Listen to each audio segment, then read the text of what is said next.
Good evening, everyone. Well, I'm going to start by saying there's two things that Tucsonans just cannot abide. One is rain, and the other one is traffic.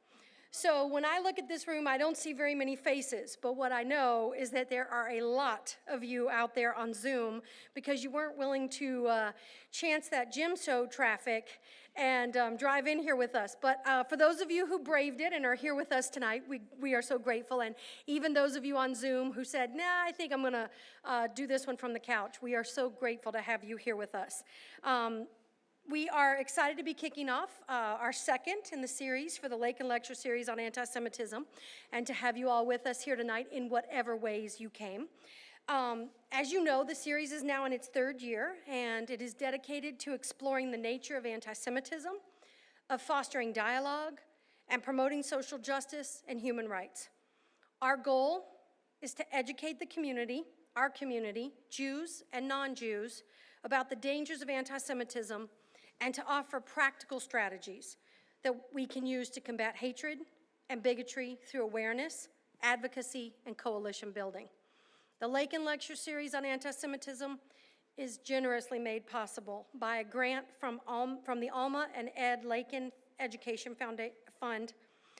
This incredibly special fund was established at the Jewish Community Foundation of Southern Arizona by their daughter to honor Alma and Eddie's lifelong commitment to Holocaust education, the people of Israel, Jewish life, and to combating anti-Semitism and advocacy to social justice. And of course, this series is presented in proud partnership with Jewish Philanthropies of Southern Arizona and the Tucson JCC. Each year, this series tackles a range of complex and timely subjects that will help encourage personal and communal reflection and growth. In fact, while this is a lecture series, we actually hope that the dialogue that each of these in the series sparks doesn't just end in this room. We always invite and encourage a diversity of opinions and lived experiences because we recognize that when everyone brings their story to the table to share, we all learn and we all benefit. This year's theme is centered around exactly that, exploring what it means to be individually and collectively Jewish today in the face of so many challenges. I said last time, and I'll say it again, these challenges are local, they're national, and they're international. They are complex, they are at times political, and they are always personal. And from all of them come opportunities for us to fight anti-Semitism, to affirm beliefs, to demand inclusivity, to promote equality, and to build stronger identities and communities. Tonight, we are honored as we present the second in this series to feature Ilana Kaufman. She's the Chief Executive Officer of the Jews of Color Initiative. We will hear about the important work they are doing, advancing racial equity in the U.S. Jewish community, and ensuring that our communities and institutions reflect the multiracial reality of the Jewish people. Through their research, grant-making, and educational resources, the Jews of Color Initiative brings together organizations that offer bold, intersectional strategies to the essential work of addressing anti-Semitism, rooted in the leadership, creativity, and bridge-building insights of Jews of color.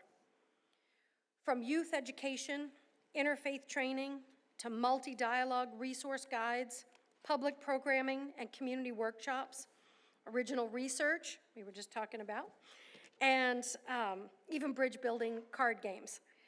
JoCI grantees are building unique, adaptable approaches that challenge bias, that shift our narratives, and that strengthen the entire American Jewish community's capacity to address anti-Semitism in many forms. Together, we are showing how Jews of color are not only reframing how we understand anti-Semitism, but also leading the way in building stronger, more connected, and more just communities for all. As Chief Executive Officer of Jews of Color Initiative, Ilana is a prominent thought leader, advancing the communal field of Jews of color, and by extension, the U.S. Jewish community. Ilana is a recognized voice on issues of race and Jewish identity, and has been featured on NPR's All Things Considered and Code Switch, with writings in E-Jewish Philanthropy and the Foundation Review. Ilana's Ellie Talk, Who Counts? Race and the Jewish Future, has garnered more than 50,000 views, and the research she has catalyzed is referenced in nonprofit organizations and university departments nationally and internationally. Across all of her work, Ilana is dedicated to advancing conversations on Jewish community, community relations, and philanthropy. Prior to all of that, at the JoCI in 2017, Ilana held the role of Public Affairs and Civic Engagement Director, East Bay, at the San Francisco Area Jewish Community Relations Council. She was the recipient of the Jewish Council for Public Affairs prestigious Tikkun Olam Award. Ilana enjoys exploring themes of equity and justice within Jewish texts, and she holds a BA in sociology from California State University Humboldt and an MA in educational pedagogy from Mills College. Won't you all help me welcome her?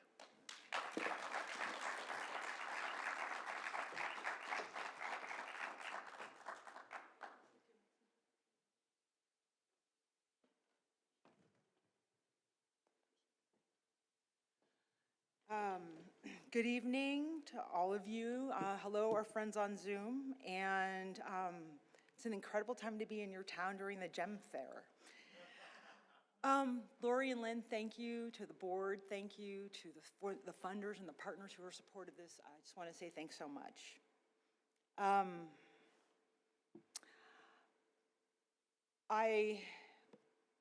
going to spend some of our time talking about a little bit about my history, talking a little about the Jews of Color Initiative and some of our work out there, and then I'm really looking forward to being in conversation and having questions and wonders and dialogue with all of you.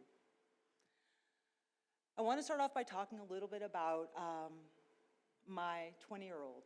Just a few days ago, at about 10 p.m., my FaceTime rang, and a little emoji popped up on my screen with a little brown face in a witch's outfit, holding a scepter with a glowing green emerald, and atop it said, "Child Kaufman is calling." Noah, who is currently a sophomore at Howard University in Washington, D.C., is taking a class that I believe is something about historical memory and the history of hip hop. Their first question to me was, "Ima, why did you name me the name that you named me?" And I shared that if I was being honest, I wanted to name them California. And their name came first from inspiration from Rabbi Lawrence Kushner's book, The Book of Letters, that their naming history can be found in Bamidbar 27, the daughters of Zelophehad, and that I was happy that their middle name, Zavaria with an X, started with that X because Noah X felt very black to me. Their second question was about why I never fully immersed them in my longtime love of hip hop and rap music. They wondered why I never told them that I was in a breakdancing crew as a young person, or why I never played out loud some of my filthiest rap playlists. They wondered if it was because I was raised by Savta, my mom, whose parents were from Poland and Romania, and that my daughter Noah suspected Savta was the one who objected to such expressions of blackness. I shared with Noah that while my mom certainly had some racist ideas that she imparted upon me as a young person, it wasn't so much that my mom withheld certain parts of black culture or blackness from me and therefore from Noah. I needed Noah to understand that my own upbringing in my Black family was rooted in a Black historical narrative and a Black historical memory that might not be the same as the one that they're learning in school, that they learned in Berkeley public high schools, and is probably not the same as is commonly taught as we think about the traditional Black experience in the United States. You see, my grandmother, Rosa Taylor of blessed memory, was born in Marshall, Texas in 1917 and was raised on 500 acres of land which her family owned. There were 10 families on that land who sharecropped for the community, and that 10-family sharecropping farm fed the town of Marshall, Texas.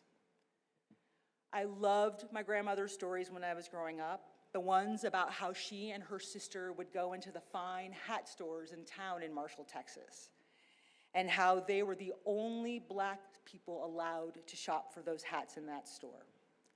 She would reminisce about how she and her sister would flit around the store, trying on different hats and looking beautiful in the mirrors, to the objections of the white women who shopped there.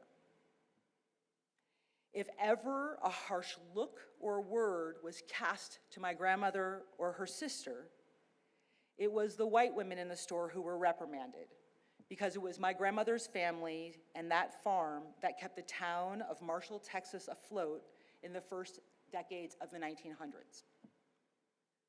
Child Kaufman, Noah Ext, stopped in the FaceTime and said they were gobsmacked.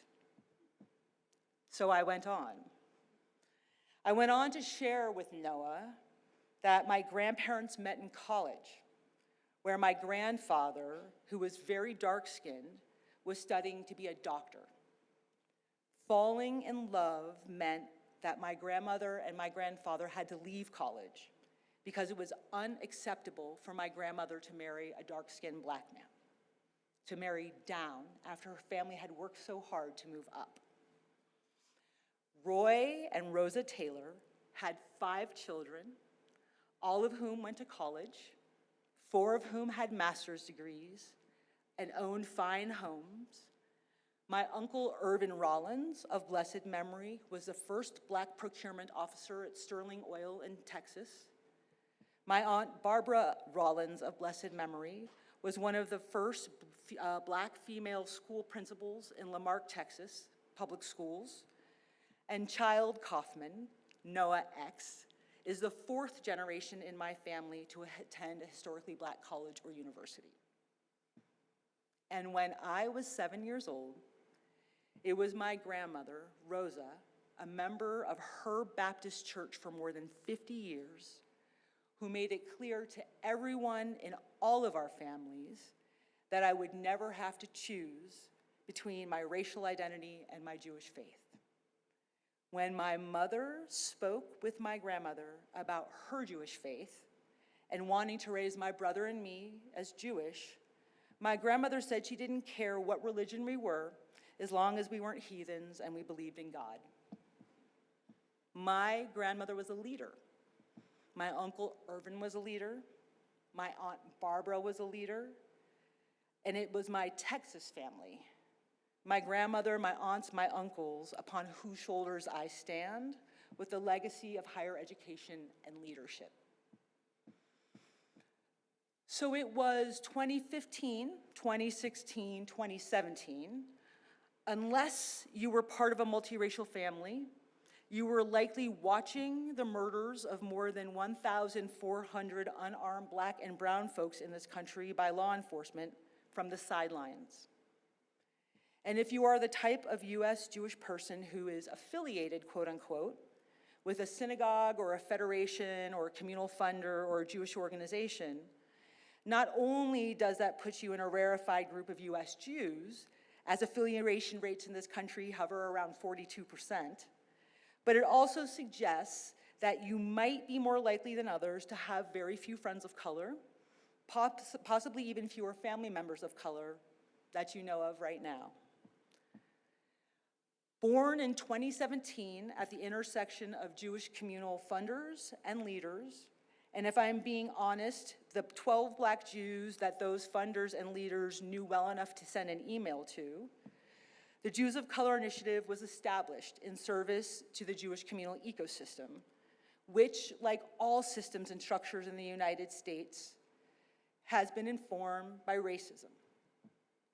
The Jews of Color Initiative, the JoCI, we work very hard in partnership with others to do at least 3 things. 1, build pathways, centering, and then resourcing Jews of color leaders.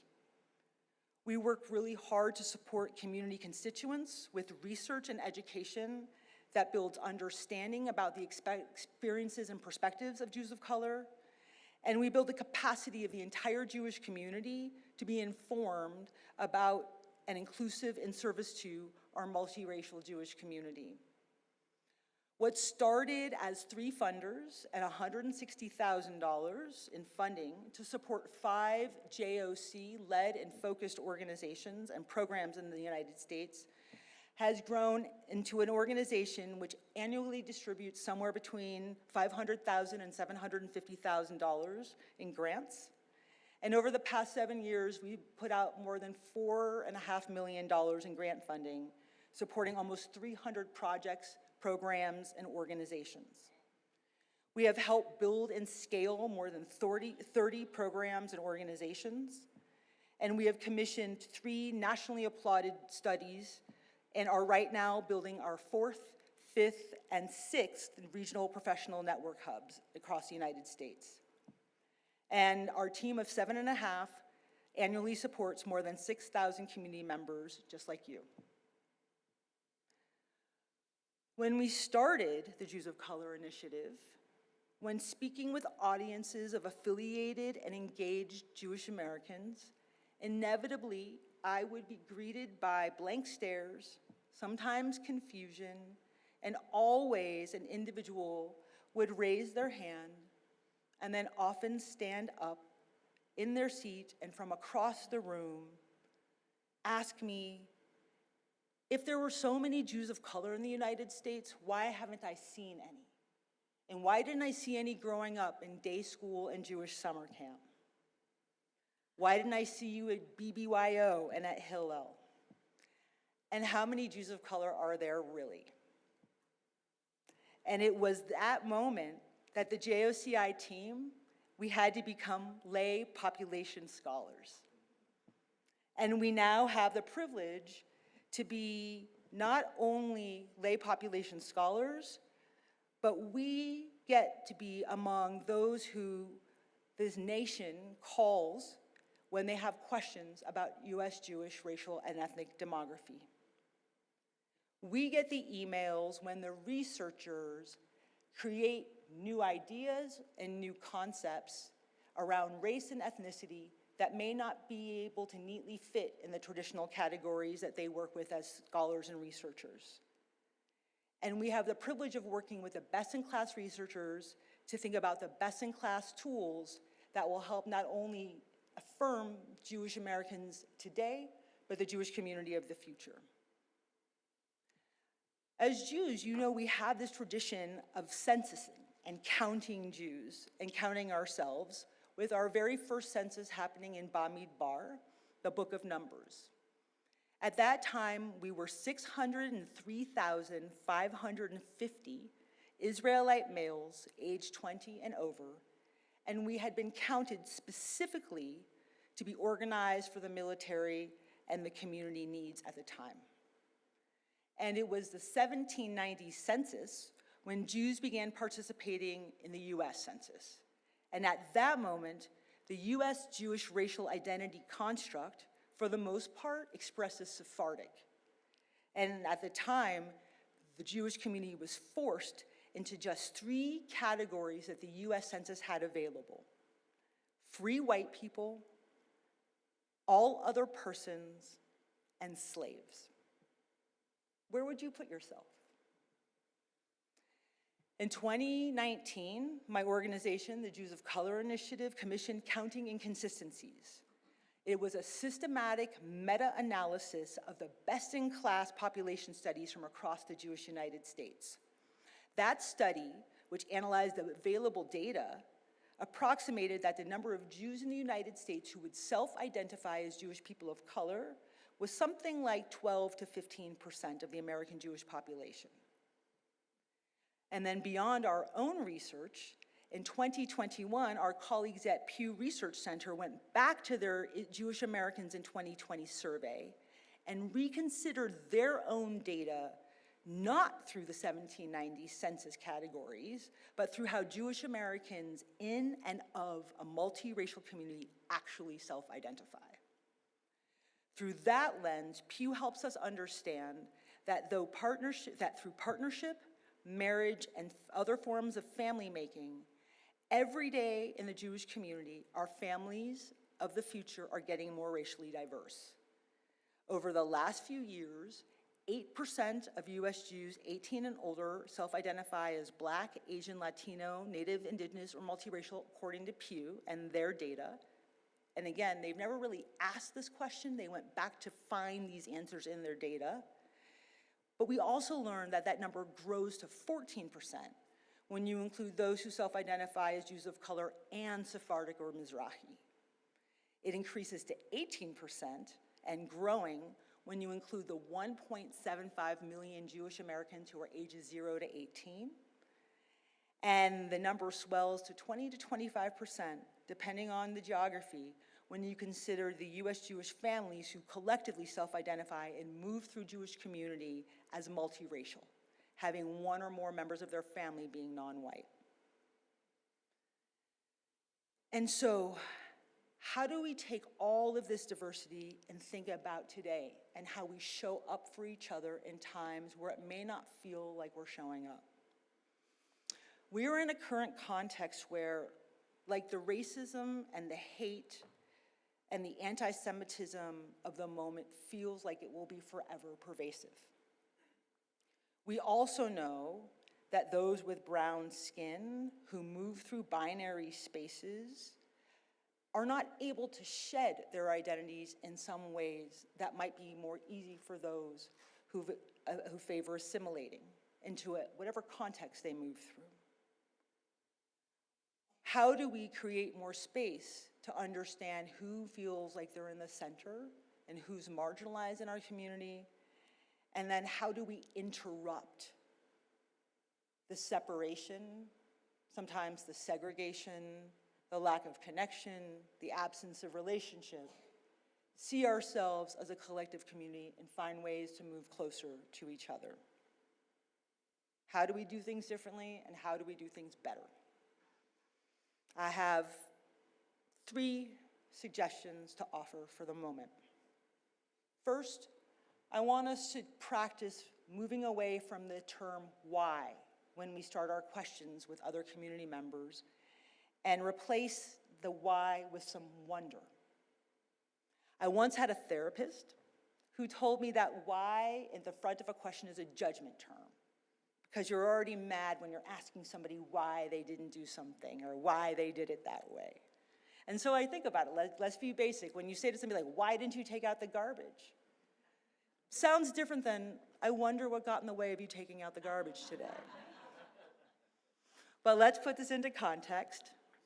How many of you have asked or thought to yourself or heard from another, why hasn't the Black community shown up to fight anti-Semitism now, especially when we did so much for them during civil rights? What might we learn? What opportunities might reveal themselves? What relationships might emerge? What coalitions might we build if we asked a question a different way? And maybe if we asked that same Black community member who you're upset with for not showing up, I wonder what you were doing when we were fighting anti-Semitism. And they might tell you that they were fighting racism and that they weren't missing. They were busy too. And when you're in that kind of conversation, you have an opportunity to get some perspective, to understand why there's so much difference, and then reach across to figure out where there might be some common ground, and how you might be able to fight racism and anti-Semitism at the same time. Second, I want to encourage everybody to have middle seat conversations. I was flying home from South Carolina, and my flight companion chose to have a different flight that day, and so I had somebody unexpected in the middle seat. When he arrived, he had on ranch boots and a hat that was intimidating to me, and I'm almost 6 feet tall, made me feel small. But when he came to sit down, he called me ma'am. And at that point, I knew it might be okay. He ordered 2 bottles of brown liquor. He settled into his seat. I dropped something and felt embarrassed, and he picked it up and we started a conversation. He is from a background very different than mine. He had questions about California that he had never been able to ask. He told me that he barely finished high school, didn't go to college, his parents were drug addicts, and his mom once locked him in the car trunk. He has sons who are people of color, he is not. One of them is gay, and he was worried about his son's safety in South Carolina. Suddenly, we had a lot to talk about. All of us need to have middle seat conversations with people who make us feel uncomfortable. We need to put ourselves in situations where we don't feel entirely certain, not unsafe, but uncertain. And we need to be sometimes in painfully close proximity with others so that we can have real conversations across real differences, and so we can find our way together to something shared that matters. And then the third thing I want to suggest is that we never forget that we are always wandering in Egypt.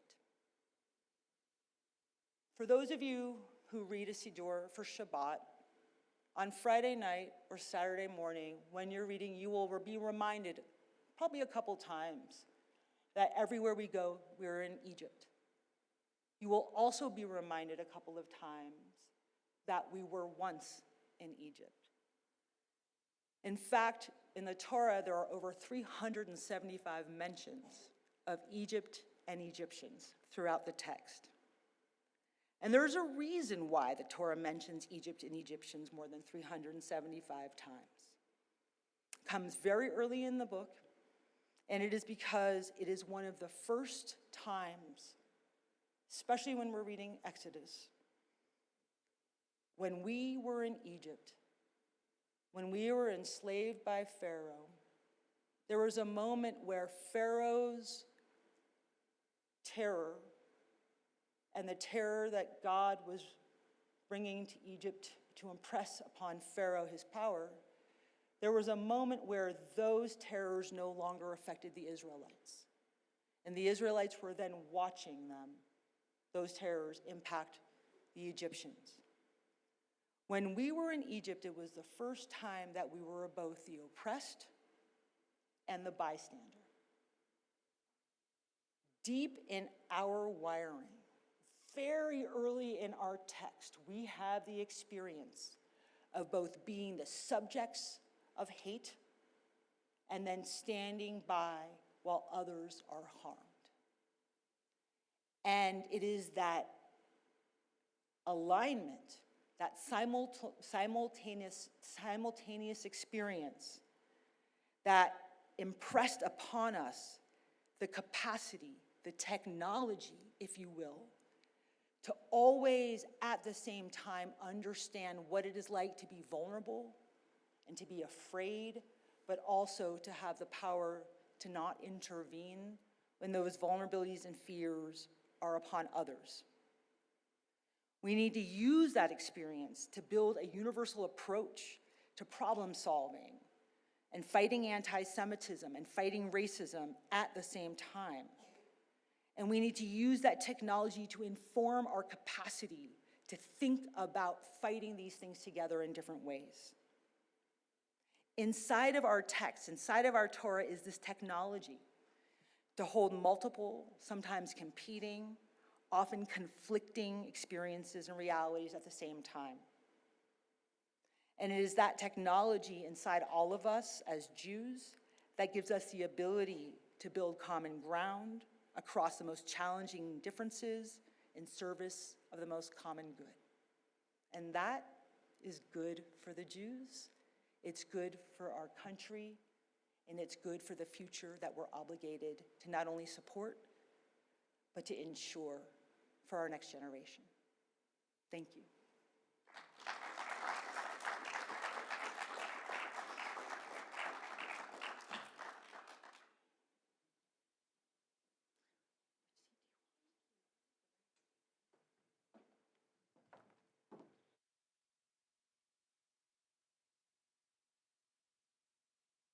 Thank you so much.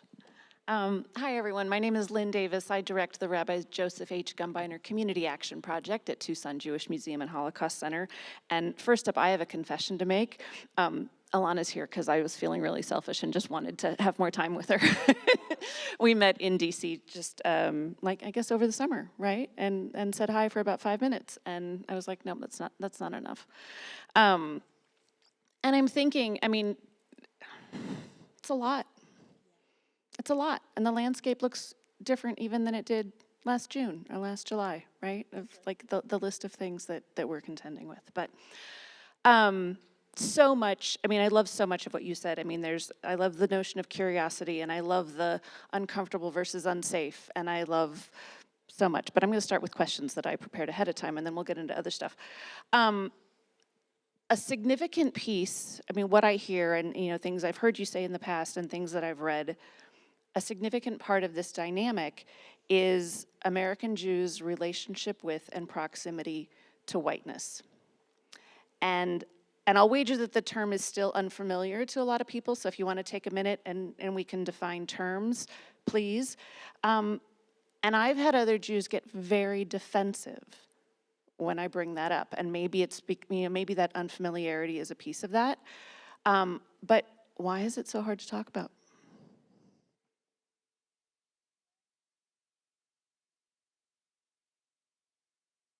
When I was growing up, my mom used to say, I never knew how racist we were until I had black children. And my mom would often also not self-identify as white, like those white people.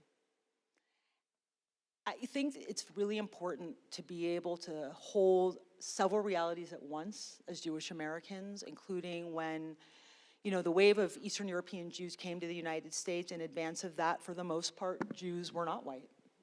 And Jews became white, technically out of a convenience for the United States government, to elevate some class of people while they were subjugating black people in this country.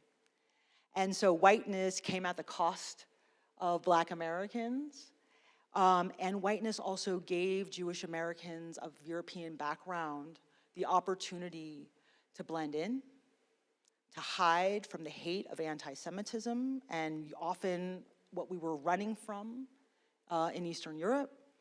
It gave Jewish Americans an opportunity to establish community, to establish the opportunity to be real Americans, and an opportunity to blend into the background, recognizing how fraught race is in this country.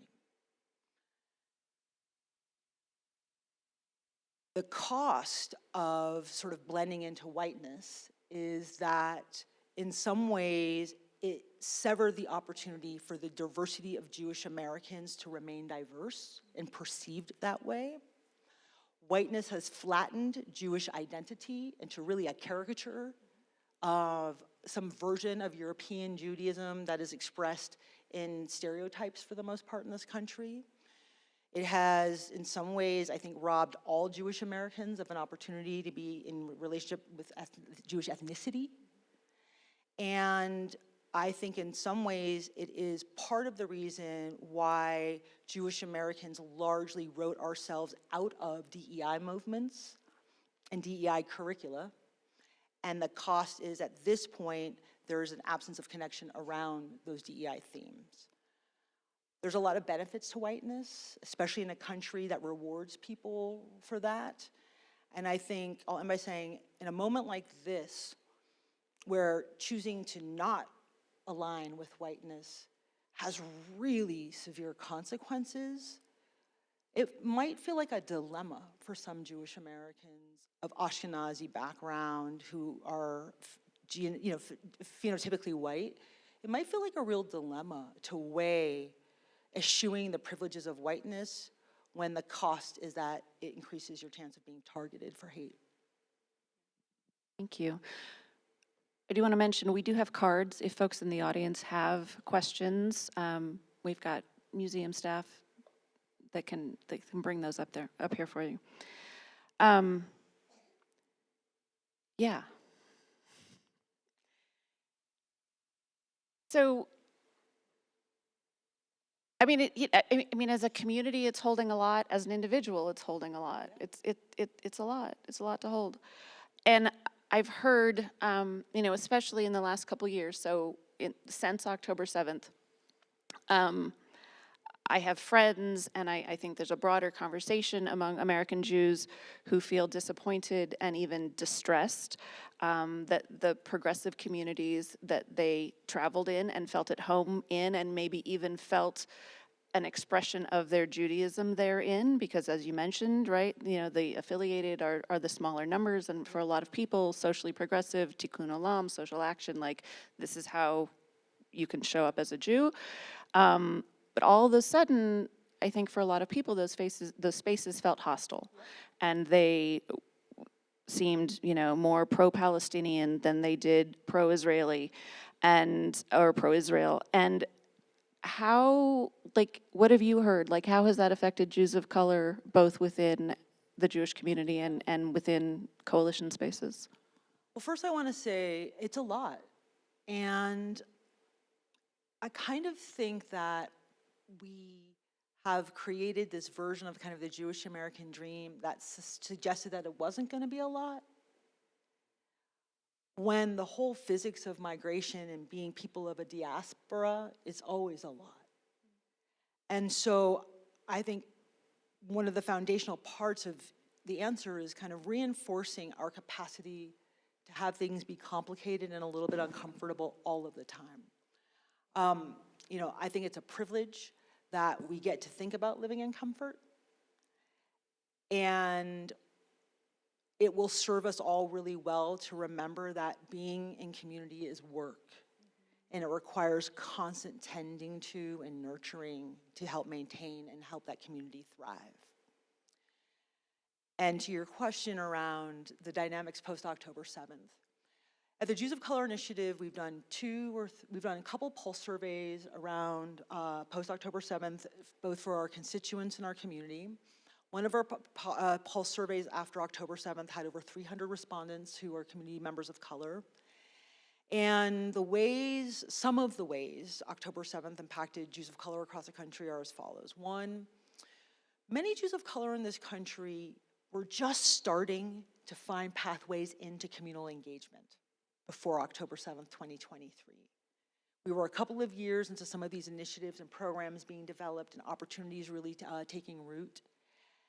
And when October 7th happened, many Jews of color who are relatively disproportionately engaged to the rest of the Jewish community felt some real hurt because the focus of our community shifted away from community engagement, community connection, community learning, kind of the basic tenets of what we do in the Jewish community, to appropriately in some ways focusing on what was happening in Israel and Palestine. And then appropriately focusing on the ripple of anti-Semitism here in the United States.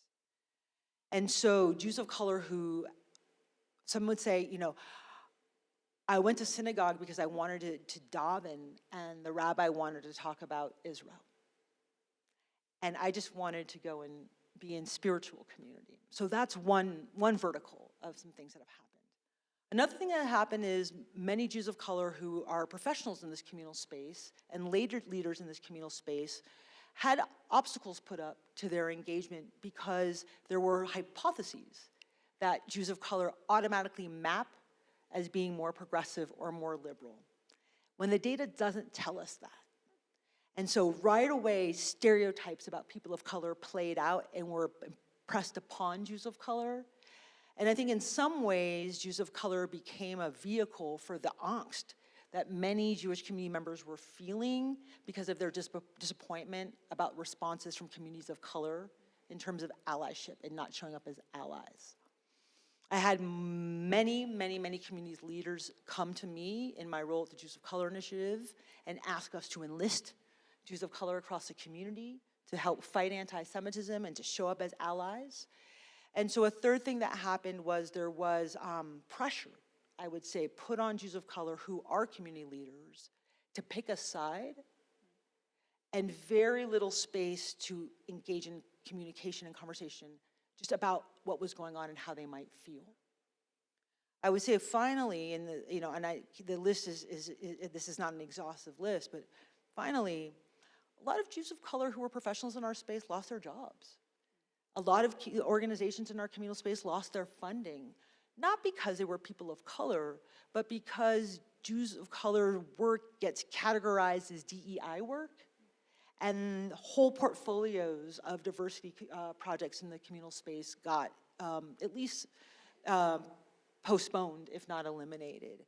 And so a disproportionate, while we hear about the pipeline having this wave of people wanting to come work in the Jewish community, that wasn't the same experience for many Jews of color who actually felt singled out and disproportionately had their opportunities and roles taken away in the community. So that makes me think about leadership, which is my next question. But that also makes me think, I mean, you mentioned, 2023, like we had had a few years to get some momentum and some of these initiatives and these conversations under our belt as, communal professionals, as a community. And one of the things that we had just started talking about, or only recently started talking about, which I think for white passing people was like an aha moment, was that Jewish people of color often didn't feel comfortable from the jump walking into congregational spaces, Jewish communal spaces, because they were subject to an additional level of scrutiny, of inquiry, like you're not really, like you don't look Jewish. And then with October 7th, security increased. That's like you right. said, rightly so. But that it does feel like there's several pieces in the last few years that have been the one step back from progress that we had started to make. I think that's right. And, in some of in our study Beyond the Count, 80% of Jews of color reported experiencing discrimination in Jewish communal settings. So 4 out of 5 of us have experienced that and regularly experience that. And like you were saying, sometimes it expresses as being questioned when you're coming into a community. Sometimes it expresses as being tagged as the maintenance staff and being asked to replace the toilet paper or the paper towels in a bathroom. I've been handed a plate before. And sometimes it expresses as, why do you know so much Hebrew? Where did you learn all of this? Were you adopted? Just different stereotypes or wonders. Because there's a lack of familiarity and understanding about the diversity of the Jewish people and how we become diverse as a Jewish people. We need to do several things in response to that. One is, and I was in a conversation yesterday with a JCRC leader, we need to be educating and training our community leaders just about the history of the Jewish people in the United States. Like, we have to catch up with ourselves, that we've been here long enough that we need to be teaching our own history as part of how we professionally develop our leaders in this community. We need to talk about the diversity of the Jewish people. We need to talk about the fact that up until a certain time, it was Sephardic Jews who were the dominant group in the United States, and sort of what that means. We need to talk about the history of the civil rights movement, not about what Jewish people did for Black people, but we need to talk about things like what happened between the ADL and Black Power movement organizations, so that when there's conflict, when there's surus in the space with blacks and Jews, and a black person might say, might frown upon a Jewish communal organization for being racist in 1967, our answer is not defensive. Our answer is, you're right. And if we talked about that more, it might actually create some more connective tissue to build relationship and fight anti-Semitism and racism together. We need to have more conversations about the diversity of the Jewish people in the United States, and we need to develop pedagogy to be able to fight anti-Semitism, racism, transphobia, all the things at the same time, because at some point we can't strip these identities away and just fight one in the absence of the other. Because then we're only going to be fighting for a fraction of our community while everyone else is at risk. And then we need to have hard conversations with all community members about things like, how does the international dynamic affect what's happening domestically? Not because we want to create litmus tests or gatekeep conversations, but we want to have honest strategic conversations about how it informs dynamics so that we can create solutions. When we don't talk about it, we foment the binary perspectives, we reinforce the fact that there's no common ground, and then we separate the conversations that have to happen, because you know who is having the conversations? The college students who are protesting, right? The folks who protested in front of 92nd Street Y last night. They are having these conversations and we're not, so we're in a disadvantaged position. And then we're gonna have to make some hard decisions about who we wanna be in relationship and how we wanna do that, including how we wanna navigate the international dynamic while the domestic field is plenty busy with conflict and strife. Absolutely. My goodness.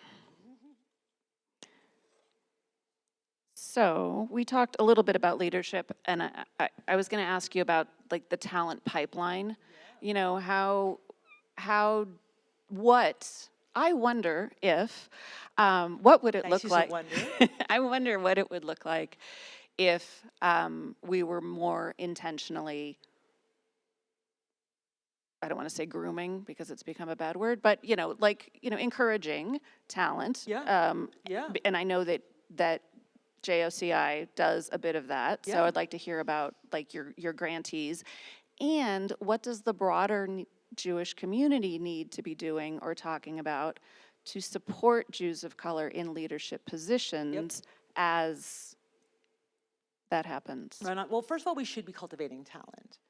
And when we think about leaders in a space and the fact that leaders have to be resilient and they have to be skilled and they have to believe and they have to be evangelists of the work that we're doing, that takes a lot of support and professional development. And so we really must be thinking in that way. And every leader in the communal space has had the opportunity in some way or form to be both mentored and developed, whether intentionally or unintentionally. So we might as well take a posture of intentionality when we're growing and supporting our leaders. In our communal space, the talent pipeline is directed into a collective moment where we want people to be expert at everything that they have to do. We want them to be loyal to a variety of perspectives, and we want them to be indefatigable.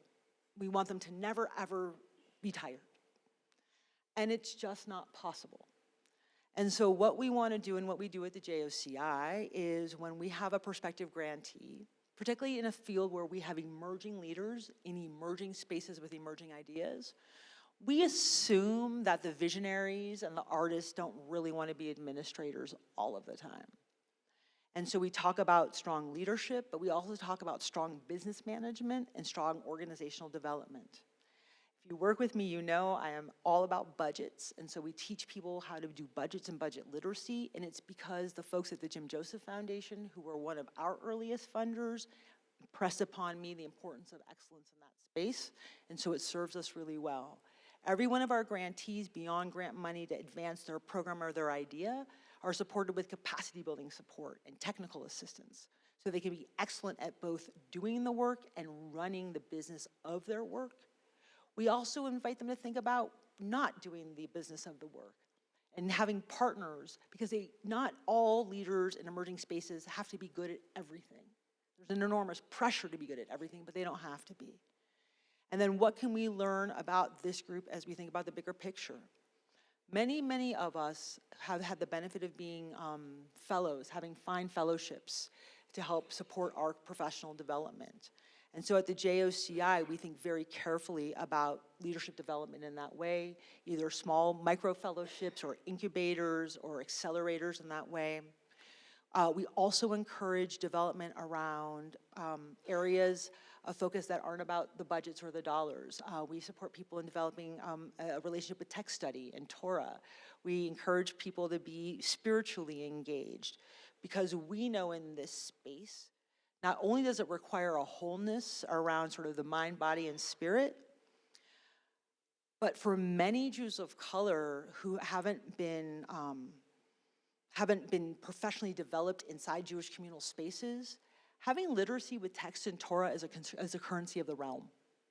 And as somebody who grew up in the Reform movement, I felt underprepared to be a Jewish community professional because I was excellent about Jewish values, but wasn't really learned about Jewish text. And so one of my first professional development opportunities when I was at the JCRC was to do text study.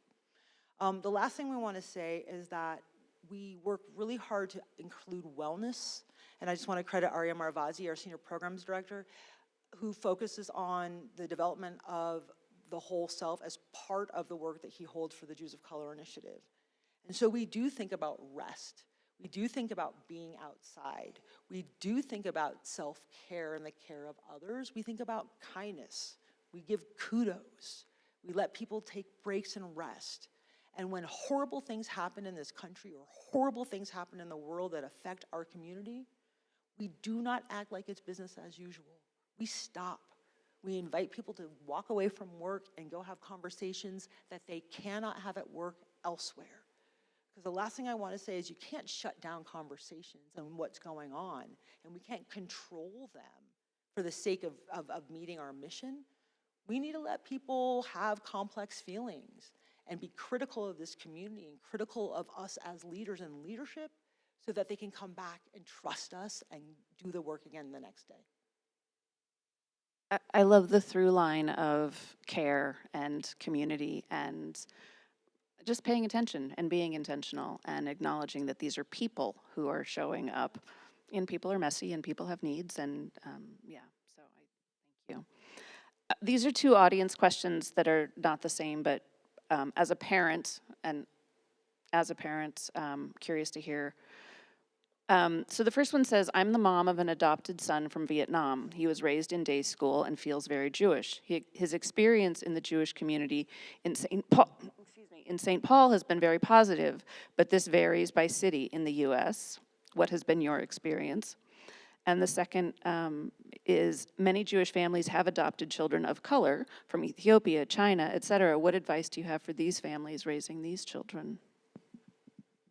I love the questions, and the first I want to say, I'm speaking from my experience as a colleague, a friend, a researcher, a community member. That's not my experience, so I just don't want to speak on behalf of. First, around geographically and kind of what do we find? We find the same reality, whomever you are out there who asked the question, we find the same reality that you do. When we did our study Beyond the Count, we had respondents from 47 states. And so we know there are multiracial families and Jews of color in at least 47 states in this country. We're certain in every state. And the Jewish community kind of has a magnetic desire to sort of highlight the coasts and overinvest in the coastal activities. One of the reasons why our organization is literally on a listening tour this year, showing up in different cities across the country, not on the coasts, is because there is technology that you all have about how to gather and build community that comes from the diversity of Jewish families in different regions. What we find is that just like you're experiencing, there are a paucity of Jewish people of color and generally people of color in different states. And at the same time, there is more creativity, more flexibility, greater capacity for being adaptive in those communities with less diversity because they have to rely on each other more. They know how to gather in more inclusive ways. That community thing again. They know how to let people leave certain pieces at the door, which may not be in service to the gathering of the moment. And they know how to transcend the boundaries that often keep people away in major metro environments. So we're learning a lot about that. And so I know there are not many like your family, and you have a greater capacity to reach out and connect, and maybe a greater need in some ways. For adopted families, some of the things that we have learned are that over time, we in the US Jewish community have not done a good job of educating the Jewish community just around, again, the different pathways into building Jewish families. And so we haven't built it in as an expectation, the same way we build in intermarriage, for example, now, or we think about maybe queer families. We just haven't built it in as an anticipated pathway. The second piece around that is developmentally, and we have much more sort of perspective now than maybe we did in the 70s or the 80s back in the 1900s. But developmentally, there is a moment when a person of color grows up in a family that presents as predominantly white, where there may be a dynamic that is confusing. It might be one of conflict. There may be questions about why certain choices were made. And all families need to build the capacity to have and hold those conversations so families don't fracture and stress around those dynamics. At some point, and I'll say, I once got a call from a mother who had an adopted daughter from China.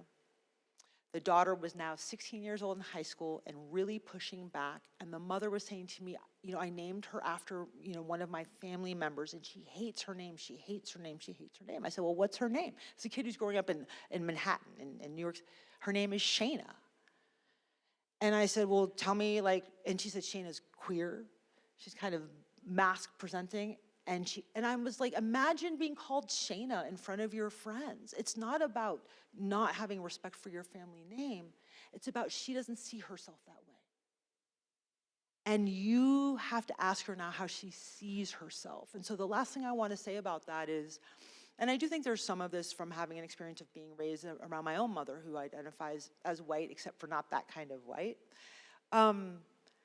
There's a moment where and I think this happens to all families, where how you see your child and how your child sees themselves and sees you are just not the same anymore. And all of those hopes and dreams and good intentions you had when you made the decision to build your family, there may be moments where that just doesn't translate. And it may have nothing to do with you and everything to do with what's around them and the pressures that are around them. And so I will encourage you, the same way I have been told by our colleagues and friends, that to stay with them, to stick with it, and to receive the criticism and the feedback and the pushback as instructive and illustrative and as an invitation to deepen relationship rather than an invitation to break relationship. Thank you. Back to our international versus domestic, I latched on to something I heard, soon after October 7th, which was, you can't impose a Western narrative on a Middle Eastern construct. And I've come to think a little differently about it over the last couple of years, but what I took that to mean was, we Westerners, Americans, white people, white passing Jews, what have you, have certain notions, constructions about race that we think translate, right? That we can put in other places. So I put that there. The question is, how does the label Jew of color map onto the majority of Jewish people living in Israel? Interesting question, whomever you are out there. My answer is informed by being a guest of the Ministry of Diaspora Affairs of Israel on several occasions to work with them to understand how we think about Jewish diversity here in the US so that they can expand how they think about Jewish diversity of Jews in Israel and how they understand the Jewish diversity coming from the US to Israel for study or for Aliyah. First of all, my experience and perspective is that in Israel, Jews are more informed about Jewish diversity than here in the United States. And it is much more often that you might have a Jewish person who has an Ashkenazi and Sephardic or Mizrahi background, somebody who has a parent from Tunisia and from Poland, for example, and that somebody has a different ethnic and racial kind of identity than the next Jewish person, the next Jewish person. And because of the socio-political history of Israel and Palestine, I think there's a real limitation to the usefulness of trying to import upon Israel the racial stratification structure of the United States, because it is so deeply rooted in how we structured the systems here in the US and what they were in service to and in service for. So that's also a very important piece. The way race and being racialized in Israel is used is different than how we use race and racialization here in the United States. Both are harmful but they're very, very different. And so I'll end by saying, I get the attraction, for example, of, like the Israeli Black Panthers, for example, for anybody who's a scholar of history. I get the attraction of creating collective identities because they do speak to a larger global issue related to being colonized and being colonized by European nations. And we don't talk about the gestalt of that in a way that I think satisfies people's need to import different paradigms onto this conversation. I think if we had more conversations about things like what the experience of being colonized, I think if we had more conversations about the shared experience Jews here might have in the US, fleeing from all kinds of oppression to a place that gives us the promise of the American dream, we would better understand ourselves, which would help us better understand how we are different than the conversation that's happening in Israel and Palestine. Thank you. I'm not sure if this question is for you or for me. Are there Jews of color in Tucson? How many? Why don't I know any? I will say that over the last couple months, as we were putting this program together, obviously we want, a broad representation of the community here. We want to give people the opportunity to hear from Ilana and the Jews of Color Initiative, et cetera. And, I know painfully few Jews of color in this community. Could probably name them on one hand. Half of them are in this room, half of them we'll see tomorrow. But I think the why is the important part of that. And I have, friends of color who aren't Jews. I have, whatever it is. And I think Tucson, and again, to the other question, like, yes, these things vary by community. And where are you putting yourself out? I think we are often comfortable in our own circles, right? Tucson, even for a border community and a community, this is my, the opinions expressed here in our mind. I think that Tucson, even for a community that prides itself on diversity and Hispanic culture, et cetera, is remarkably segregated, right? There are people who never go south of River Road. There are people who never go south of 22nd Street. There are people who never go north of River, and we do, stay in our bubbles a little bit. But what whys are you hearing in other communities? Well, first I want to push a little bit on the why question, not because of what I said earlier, but because maybe those same Jews of color are wondering where you all are and why you haven't shown up to their shul right on the border that might have a bunch of crypto Jews down there and you might have feelings about them or not. And so I also want to, every time we ask kind of where somebody is, they might be asking where you are. And let's hope we're all asking about where each other are and we're just having a miscommunication problem. And if a community isn't looking around the room and sort of saying, what would it be like for somebody who's racially different to walk into this space? or to drive onto this incredible campus, or when I walked to the front door with Aria and your security person with the firearm on his hip looked at me, that's not the most welcoming sort of energy in a community. And all he was doing was protecting us, but he didn't know I was one of us. And so the reasons why have to start with what keeps people away in general, what keeps you away from going to spaces that you don't feel comfortable. And just those things that we change start to create a physics of welcoming.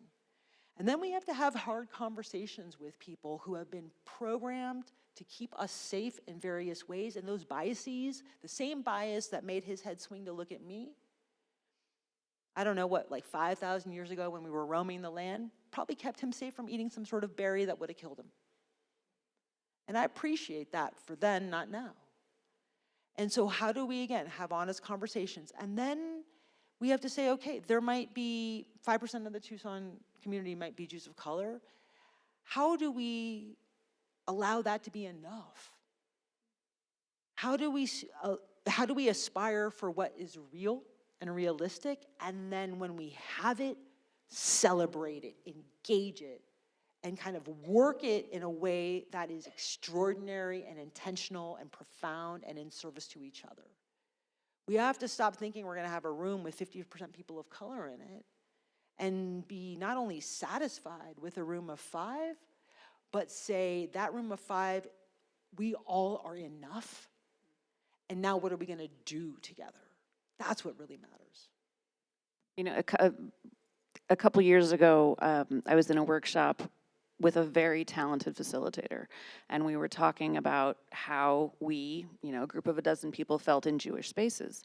And credit to Gather Inc. I don't remember who the facilitator was, but and we were going around the room, and someone says, "Oh, like Jewish spaces just feel so Hamish, so wonderful, so welcoming."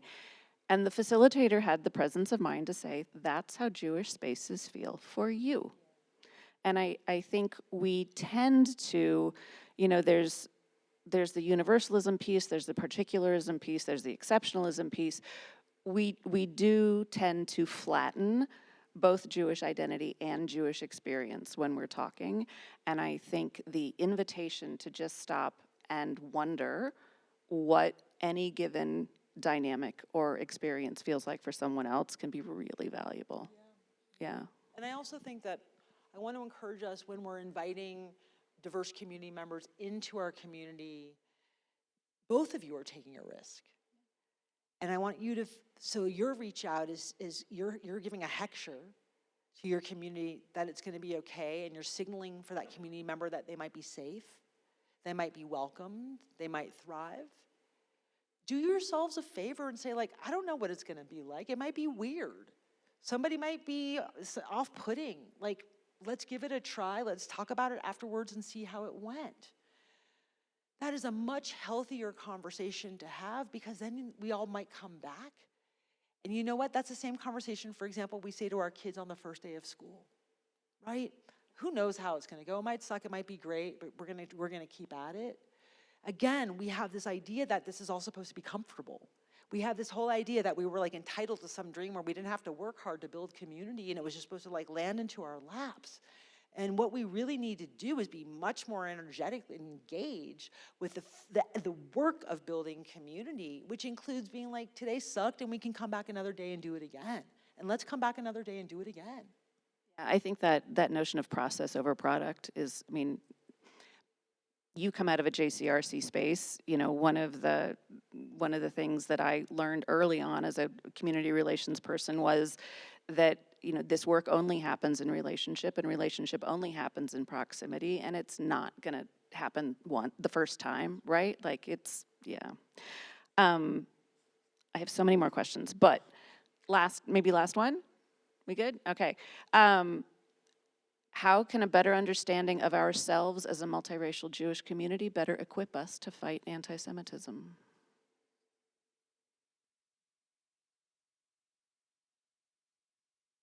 First, thanks for that question.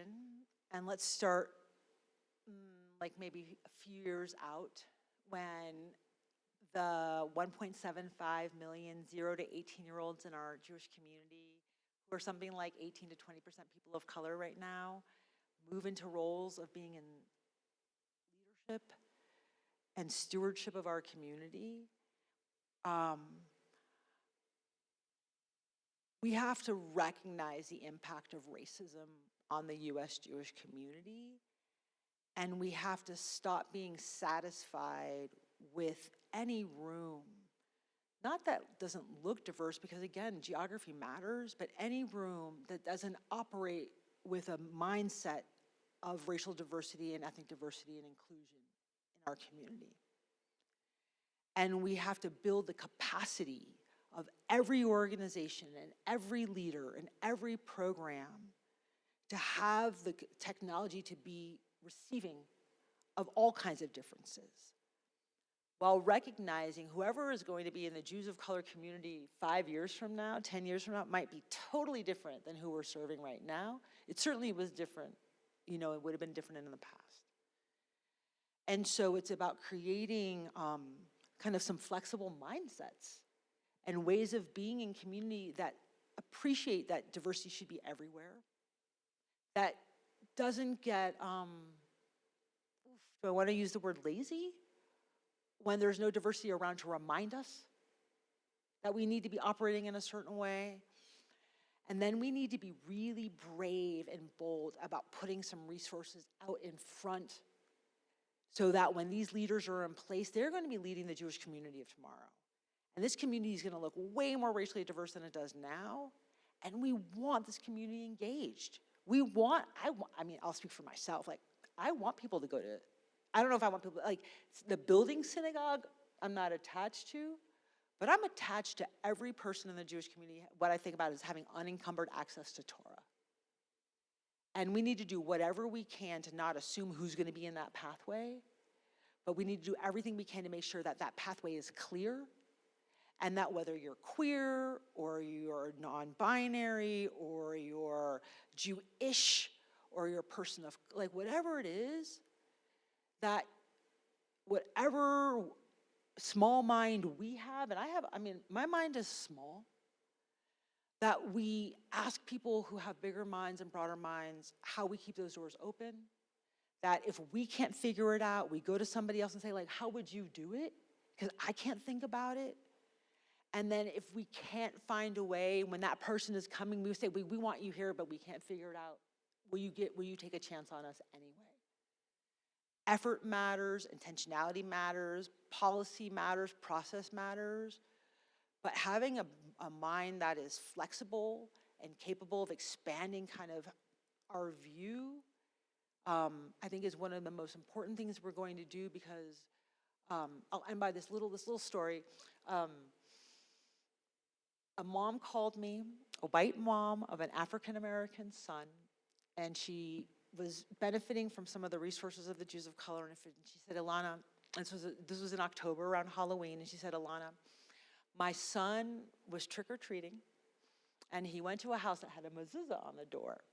And he said, trick or treat. The lady gave him some candy. They thanked each other, and then he said, Shabbat Shalom, and it was like a Wednesday. And the woman says, like, it's not Shabbat, but thank you. Why are you saying that? And he said, because I thought you might not recognize that I'm Jewish. And she said, why? And he said, because of my costume. Like, may it be so. That's awesome. May it be so. Thank you. From your mouth to God's ears, as the old folks say. Thank you so very much. Thank you all we so hear much. it from Ilana Kaufman. Thank you, Lynn. Thank you, Lori. Thank you. And Aria, thank you for everything you did to make this possible. Really appreciate it.